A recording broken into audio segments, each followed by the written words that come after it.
Salut Didier. Ouais Didier, je te serre pas la main, je te fais la bise, vite qu'on se rende malade et plus c'est plus propre. Aujourd'hui, je vais te parler de Climax. Je vais te le vendre comme on me l'a vendu à la base parce que je pense que ça a contribué à faire de ce film quelque chose de grandiose. Ce film, ce n'est pas un film, c'est une expérience. En allant le voir, j'avais pas vu la bande-annonce, j'avais pas lu d'avis, alors que d'habitude j'aime trop me renseigner sur tout ce que je vais voir. Là, j'y suis allé à l'aveugle après avoir lu juste le synopsis. J'avais aucune idée de ce qui allait m'arriver. Le mieux, c'est de pas avoir vu d'image en fait de base, de pas avoir trop d'idées de ce qui s'est passé. Le problème, c'est que pour éviter d'être trop chiante, dans cette vidéo, il va falloir quand même que je te partage quelques bouts de la bande-annonce Didier.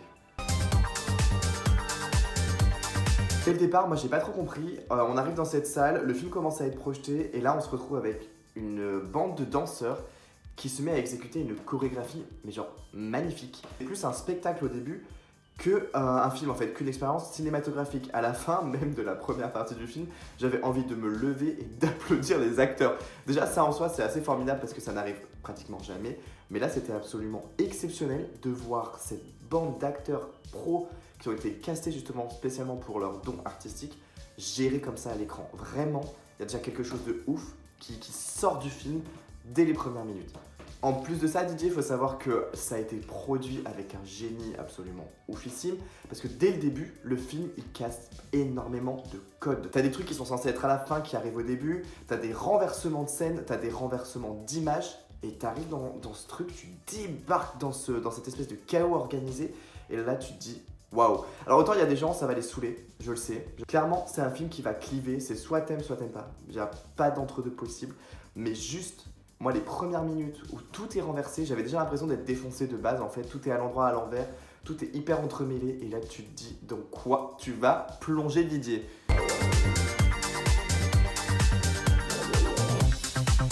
Le truc, c'est qu'après ces scènes de danse, tu te dis, bon, bah ok, pendant 1h30, on va se taper quelque chose comme ça, c'est super sympa. Mais bon, sauf qu'en fait, on n'est pas du tout prêt pour la suite. Clairement, comme maintenant j'avais pas vu la bande-annonce, je savais pas vers quoi j'allais basculer. Sauf que là, le film prend un tournant. Là encore, je suis traumatisé en fait. Je l'ai vu hier, je suis encore traumatisé. Il y a un basculement dans l'horreur. En fait, pour moi, il y a certains films d'horreur qui m'ont moins fait paniquer que ce film, alors que c'est pas du tout un film d'horreur. Et déjà, rien que ça, c'est formidable. Genre, j'ai toujours eu un amour hyper fou, hyper passionnel et passionné pour les espèces de huis clos avec des jeux de lumière hyper bien gérés, une ambiance hyper angoissante de laquelle tu peux pas sortir et une musique qui t'entraîne, qui va te faire palpiter avec les acteurs et l'histoire.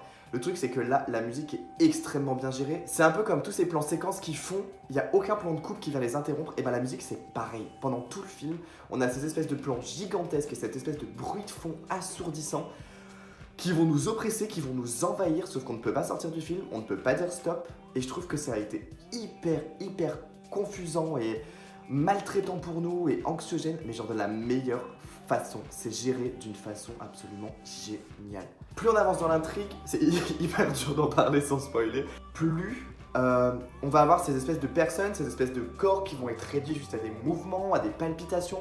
Nous c'est pareil, on va être encapsulé, on va être coincé dans un truc hyper toxique mais hyper bien chorégraphié. Le film pour moi c'est juste une chorégraphie chaotique, hyper malsaine mais tellement jouissive pour le spectateur. J'ai pris un pied d'enfer à être complètement paumé, largué et choqué.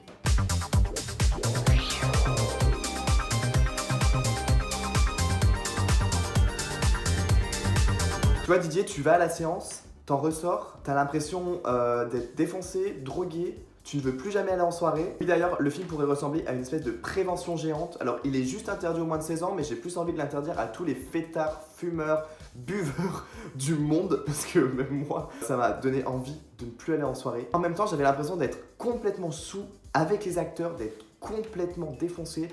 En repartant de là-bas, j'avais l'impression d'être sous Space Cake. Ça me rappelle une sombre histoire d'Amsterdam et de pleine lune rouge, inexistante. Du coup, voilà, on se retrouve dans cette espèce de miroir de nous-mêmes en fait. J'avais l'impression d'être sobre, de voir des soirées où on est dans un état horrible et du coup on en ressort comme ça du cinéma tout en étant sobre. Du coup c'est un peu l'inception de l'ivresse en fait. Genre on ressort de là-bas Bon, on sait plus du tout ce qui se passe, hein. On sait plus du tout si on est à l'endroit à l'envers, si on est sobre, si on est bourré, si on est ivre ou juste enivré par le film en fait. Et c'est absolument dingue comme sensation. Un autre truc, Didier, qui est assez frappant dans le film, c'est qu'on ne sait pas, avec la manière dont c'est tourné, si on a affaire à un espèce de reportage, de documentaire ou d'un vrai film d'horreur. On sait pas trop. Et j'ai trouvé ça absolument génial. En fait, du début à la fin, on navigue dans un brouillard ultra malsain, mais qui est absolument obsédant. Ça nous rend cinglés. Mais on adore. Après, je sais que j'adore les films qui vont me faire vibrer, qui vont me faire pulser, qui vont me faire sortir de la salle dans cet état comme ça où tu sais plus trop où t'habites, faut que tu rentres chez toi, mais tu ne sais pas comment tu vas faire parce que t'es encore dans le film. Je vais pas au cinéma pour m'ennuyer et pour me dire ouah, pourquoi j'ai payé. Non, non, là j'y vais pour des expériences comme ça. Je maintiens que ce film c'est une expérience. Je pense vraiment qu'il faut le considérer ainsi pour le savourer. Moi j'ai pris une claque. Là j'ai pris une énorme claque cinématographique. Je valide fort ce long métrage de Gaspard Noé parce qu'il est absolument passionnant, palpitant et hyper haletant. À la fin, j'avais envie de sortir de la salle de cinéma, non pas parce que je m'ennuyais, mais parce que ça devenait insupportable de rester dans ce truc que je pouvais pas arrêter en fait, dans ce délire que je pouvais pas stopper. C'est dingue hein, de ressentir un truc pareil. J'avais pas du tout envie que le film s'arrête, j'avais juste envie de sortir de cette torpeur qui à la fois me fascinait, mais qui en même temps m'oppressait. En fait, j'étais pris à la gorge. Il fallait juste que je me pose et que j'arrête la gueule de bois en fait. C'est exactement ça, c'est une gueule de bois cinématographique qu'on ressent quand on sort de la salle. Et ça, c'est juste énorme. Voilà Didier, tout ce que j'avais à te dire sur Climax. Je pense que t'as compris, c'est un énorme coup de cœur pour moi, je ne lui trouve aucun point noir. Je maintiens quand même que c'est une expérience à vivre, un truc à expérimenter, plutôt qu'un film à aller voir en disant bon ok, je vais me poser, ou alors à emmener son premier date avec soi au ciné. Très mauvaise idée, honnêtement.